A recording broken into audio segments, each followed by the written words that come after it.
Hi, everybody. Welcome to U9L3 Art of the Renaissance. There we go. All right, so learning target students will be able to identify the major art pieces and artists of the Renaissance era.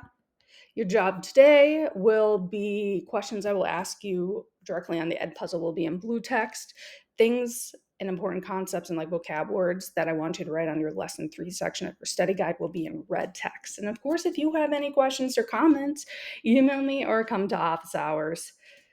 Yeah, it's a good time in office hours. All right, so when you think of the Renaissance art and artists, what do you think of?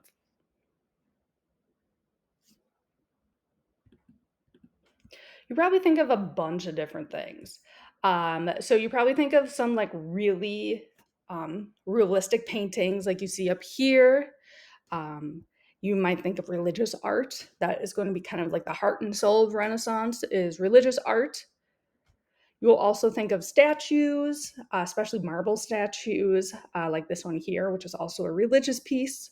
You'll think of famous artists like Leonardo da Vinci, or maybe some famous paintings like the girl with pearl earrings. You may think of like anatomy drawings, or you might think of like churches themselves and their art pieces within themselves, but they also have a lot of art in them. So, if you ever want to learn more or see Renaissance art in real life, the Minneapolis Institute of Art does actually have a little tiny section dedicated to this era. It's in red right here. I don't know. If you're ever like really curious and you're just like, I want to see a piece of Renaissance art with my own eyes, it's pretty much the best chance you got in Minnesota. I'm sure bigger art museums have more stuff. So today's agenda, we have a lot of vocab words to get through. And you're probably looking at your lesson 3 section of your study guide and you're like, oh my gosh, there are so many vocab words. I know. So I'll try to make this faster-ish. So the first one I want to go through is a patron.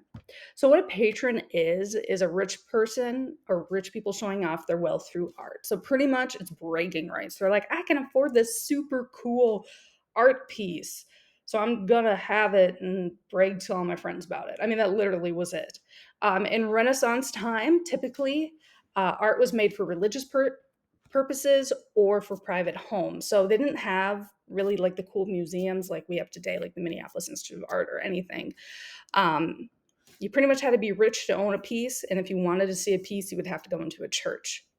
So it was typically not displayed to the public, but again, churches had a lot, so people could see some of them. Today, patrons will do both private and public art pieces. I try to look up like some famous patrons today. This is like the one that I found. These people, the Rubel family in Miami, Florida. Apparently, they have like this super cool art museum there. So I don't know. Good for them. They're wealthy, so they can do that. All right. So perspective. So, if you've ever taken an art class, I'm sure you have heard about perspective before. But it's an art technique of creating a 3D like image on a 2D medium.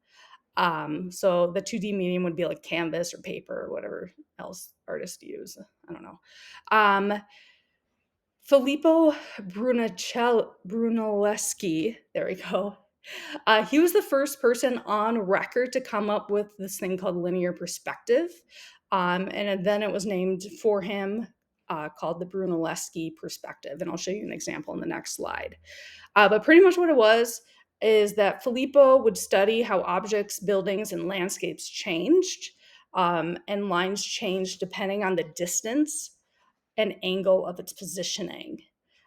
He was also a very famous architect and engineer. I believe you'll be learning more about him when you learn about the Medici family. And he also founded the new engineering style of Renaissance architecture. So he was like a really important person. You'll learn more about him. But here's kind of like the perspective, right? So typically there's a vanishing point, there's a focal point, uh, and to make like a hallway look like it's 3D, like the narrows thin and come into one point. And that's also a really big thing in Renaissance art, like this famous painting, which is the School of Athens. So here's the painting without the lines. Here's the painting with the lines. So you can see the vanishing point, and all the different perspective lines. All right, so let's go on to probably the most famous. So this is Leonardo da Vinci. He was from 1452 to 1419. He was born in Vinci, Italy. Like pretty much every artist, he moved to Florence when he was 15, and he studied painting, sculpting, and mechanical design. And he soon surpassed his teacher, so he didn't last long in his art school. Um, he also moved to Milan in 1482 and worked under a duke who commissioned all of his paintings and his engineering designs. He is really well known for painting The Last Supper as well as the Virgin on the Rocks. So here is The Last Supper by Da Vinci. So, okay, I want you to name 3 details you observe in this painting.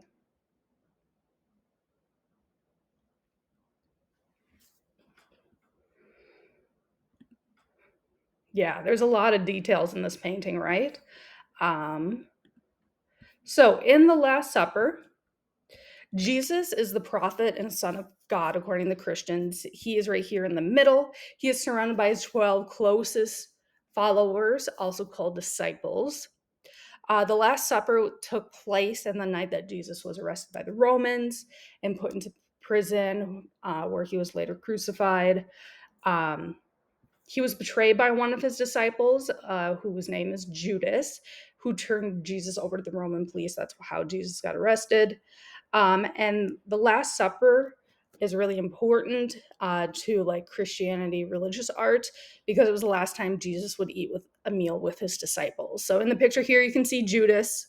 I know this is not a super clear picture, but you can also see that he's holding like a bag of money. That's like the money he got from the Roman police, allegedly, after he like turned Jesus into the authorities. Interesting. There's a lot of different variations of the Last Supper, by the way, too. Just Da Vinci's is the most famous. So, why would the theme of the Last Supper be significant to the people in the Renaissance?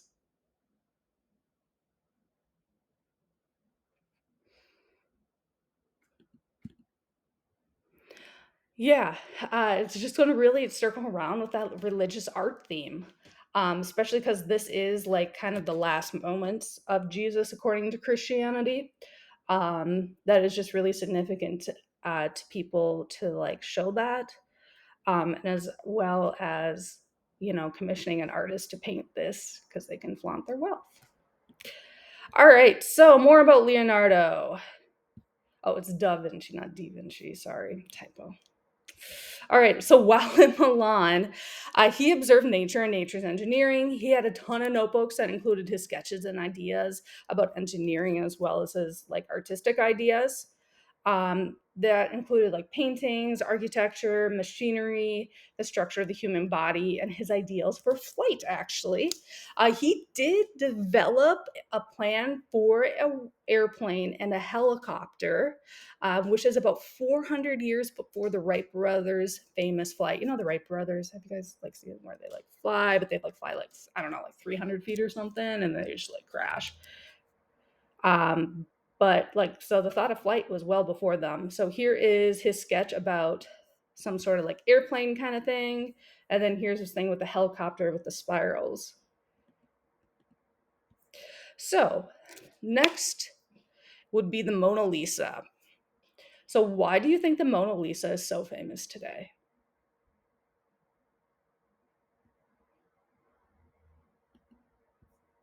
So it is considered Leonardo's finest work. It shows his mastery of realism. It is very delicately painted, even like you have to look kind of close. But he even paints like a sheer veil over her face, um, which is just kind of like insane to think about painting that. So no one actually knows also who Mona Lisa is. That's kind of part of her fame. There's a lot of detailing in the background as well to try to give away hints of maybe who she is. And of course, she's very famous for her smile and no eyebrows. Today, it is at the Louvre or whatever you pronounce that museum in Paris. And one of the like the big shocking things. It's not very big. It's only 30 by 21 inches. So I think a lot of people think it's like this grand thing, but it's not. All right, the next one I want to talk about is Raphael. So he was born in 1483 in Urbino, Italy. He studied as an apprentice as a painter, but he too soon surpassed his teacher. In 1504, just like everyone else, he moved to Florence. There, he actually met other famous artists like Michelangelo, Leonardo da Vinci, and also this other guy. I don't know how to pronounce his name. Fra Bartolomeo. I don't know Italian. All right, so while they're there, they all kind of collaborated and exchanged ideas and copied others' techniques, actually. So they were friends, which is interesting. He is most known for painting Madonnas. And no, I'm not talking about like the artist that we saw, like, that was on the Grammys a few weeks ago. When we say Madonna with art history, it means Mary and the mother of Jesus, and then she's typically holding Jesus, like a baby version of Jesus. Oh, there we go. Look at all these Madonnas. You can see here. Here's all examples of Raphael's Madonnas. So see here, it's Jesus being held by Mary. So in 1508, he went to Rome, Italy. That's where the Pope commissioned him to paint the inside of the Vatican, which is the capital of the Catholic Church. In Rome, he painted one of his most famous works, which is the School of Athens, which I showed you on a previous slide. I might show you again. And that depicts Plato and Aristotle. And he also painted one called Disputa as well. He also liked to paint himself, if you didn't know that. All right, so thinking back to the ancient Greek unit, who were Plato and Aristotle? Okay, it's okay if you don't know, no Googling. I just want to know if anyone remembers.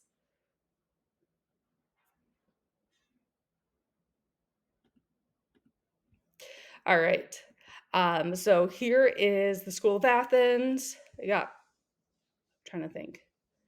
Plato and Aristotle, and then all these other people here, and there's a bunch of like, you can go online and like each person has its own like little identity of who they all are. But yeah, so Plato and Aristotle were the like famous Greek philosophers, if you remember. Oh, here's his Disputa painting, which is also very famous in the Vatican. All right, let's go on to Michelangelo. So he's a painter, a sculptor, and an architect. He was born in 1475 near Florence. At 13, that's when he started studying painting. And 98, he moves to Rome. That is where he was hired to make a Pieta. And what a Pieta is a statue of Mary holding her son Jesus. And it's one of the most famous pieces of work by him. And it is carved out of entirely the whole thing, one solid block of marble. So here it is right here. I'm sure maybe if you've like seen this before, this is probably like the most famous Renaissance statue. I mean, look at, you can see here, I think I have better pictures. You can see like how he carved this. I mean, remember, this is marble, this is stone, and it looks like you could like touch her face and it would be like soft. It's pretty crazy. Also her clothes, okay? How he makes them fold into each other. I mean, it really looks like, he took cloth and just kind of bunched it up, but he didn't. This is all marble. And then, of course, on Jesus's hands, if you're familiar with Christianity at all, according to Christianity, when he was crucified, he had nails put through his hand. He even included the nail holes on Jesus's hands. Pretty amazing. So he moved back to Florence in 1501. That is where he carved the David statue out of marble. I'll show you that in the next slide. The David statue is extremely famous as well because it is detailed down to the veins. Remember, this is a solid piece of marble, and he puts veins in the statue. So who David is, he's a biblical hero who killed this giant called Goliath with a slingshot. And it represents the ideal male form in the Renaissance standards. So we kind of talked about Renaissance man last time. This statue would be like the Renaissance man. All right, so here's the picture of David. I'm sure you've probably seen it before too. Again, it is 17 feet tall and carved out of marble. Just to kind of give you a perspective, so there's someone like cleaning it. That's just how big it is. I don't know like how they moved it or anything. If you look into his hands, right? I mean, he was so detailed that he put the veins of the hands in the marble. And then you can see here too, just kind of the curls of the hair, how he made the eyes. I mean, even the folds within the eyes are carved out. His eyebrows have hair, or hair carved. All right, so um, Michelangelo in 1505, he goes back to Rome.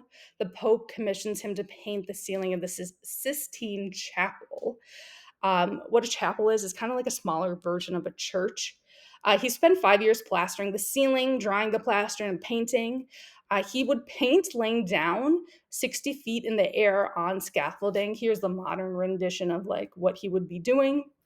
And mostly what he painted, since it was in a chapel, which is like a religious place, is he painted biblical scenes from the Christian God's creation of man to the life of Jesus. So here's a picture of kind of like someone taking a photo from the ground up to the Sistine Chapel. You could see, I mean, this is like covered from wall to wall, ceiling to floor with all of his work. Here's a picture of like if you just took it straight up. You can see a bunch of different like somewhat storylines going on in here. And of course, like one of his most famous like paintings in the Sistine Chapel would be like what the Christians believe is God creating man, and like he touches the finger and then brings man to life according to Christianity. It's probably like the famous painting from the Sistine Chapel. Here's the backside of the chapel as well. This is a very famous painting of. No, I don't even know. Sorry, I didn't get that far in my research. All right. And you're like, oh my God, this grand thing, it must be beautiful on the outside, right? And it's pretty plain actually on the outside, which kind of shocked me a little bit. Um, yeah, this is what the outside looks like. So it just kind of looks like a random building, but like on the inside, it's like super like unique and creative and colorful. All right, the next person I want to talk about is Donatello. So he was alive from 1386 to 1466. He is one of the first Renaissance sculptors. He was born and he worked in Florence, as pretty much everyone did. He learned sculpting while working on a cathedral and a baptistry. What a baptistry is where, like in the Catholic Church, back in the Renaissance times, if you weren't baptized, you couldn't actually like walk into the church. Um, so you would have to go to like the special room outside the church to get baptized so you can actually like get into the church. And what baptism is, it's just kind of like the welcoming ceremony of like like putting someone into like the church membership. So he was hired by the rich Medici family for the statue of David. Yes, there is more than one statue of David. Did you know that? Um, who again is the biblical character who killed the giant Goliath in a slingshot. This statue is going to be made out of bronze instead of marble, like we saw the other one. And it really was unique for its time because it redefined David's masculinity. Like we talked about how the other David we just saw was like the ideal form of the Renaissance man. This one is kind of the opposite. So, what are the differences between the two art styles and the two Davids? So, here's Michelangelo's and here's Donatello's. Oops, sorry, clicked too far. So Donatello's, it really redefined the masculinity of early Renaissance and ancient statues. It used more of a feminine form, like you can see, so no muscles, curvy body, nudity to show its weakness, although he defeated a giant. Also, he has really long hair and no beard. and he also has kind of his hands on his hip in more of a feminine pose. So just kind of a stark difference between what classical ancient Greek art was like, like muscly men doing manly things, whatever. Versus this one is a lot more feminine. Yeah, sure, we'll go with that. All right, so the next one is John van Eyck. He was born in 1390 to 1441. He was born in Belgium. He is known for painting wood. He's like the only one, or he's not the only one, but I think he's the only one we'll talk about that didn't go to Florence. He painted religion scenes, and he's really known for using bright colors. Oops. Here we go. So here's some of his work. You can see again, it's religious, but this is painted on wood instead of like canvas or plaster. Here's some more paintings by him of just showing holy scenes. I mean, you can just see all the details and all, every face is unique. The other one I want to talk about is Ghiberti. So he was born in 1378 and lived until 1455. He was born in Florence. He was selected as the artist to create 2 metal bronze doors for a baptistry in Florence. I know that doesn't sound like that big of a deal, but it really was, because it was a work of art that would be on display to anyone who walks by. So actually, fun fact, Brunelleschi, so remember that Brunelleschi perspective, the one I was talking about before, he also entered into this contest but lost. And that's how Ghiberti won. And he made these doors. So the doors are called the Gates of Paradise. They're covered with gold leaf. It took him 29 years to make. Michelangelo saw them and he called them that they are they're beautiful enough for the gates of paradise. So that's why it's called Gates of Paradise. On there is carved in Old Testament stories. And it was actually hid during World War II, so Nazis would not steal them. Maybe we should talk about that in World War II, about art. That'd be kind of an interesting outlook on it. Anyway, so here they are. Here's like the full picture of them. Here's more of a close-up picture here, so you can see all the little details. I mean, there's even draping in the clothes. All right, so another famous painting is The Birth of Venus. This was completed in 1485. The artist is Sandro Botticelli. It was commissioned by the rich Florence family, the Medicis, which again, you heard them already a lot. You'll learn more about them. It shows the birth of Venus and the Roman goddess of beauty. She was born from the Sea of Foam, and it shows the desire to have art depicting the glory of Rome in Greek and Roman art. So not only is there religious art at this time, there is also kind of a throwback to Roman and Greek art. So again, here is that painting, very famous. Venus being born from sea foam and then carried on an awesome seashell. I mean, that's awesome. All right, so wrap up. Today we will learn about what a patron is, perspective, the Brunelleschi perspective, Leonardo da Vinci, the Last Supper, Mona Lisa, Raphael, Michelangelo, David, Sistine Chapel, Donatello and his David, John van Eyck, Ghiberti, and the Birth of Venus. We went through a lot today. So next up, you're going to do U9L4, Renaissance Women Restored. It's a worksheet and then a link to a PBS video that you're going to watch. After that, you're going to watch U9L5 Ed Puzzle on the Lutheran Reformation. I took that one from a crash course just because he explains it better than I ever really could. And then also questions, comments, or if you want to learn more, you can come to office hours Thursday and Friday from 12 to 1 or email me. All right? Sweet. Bye.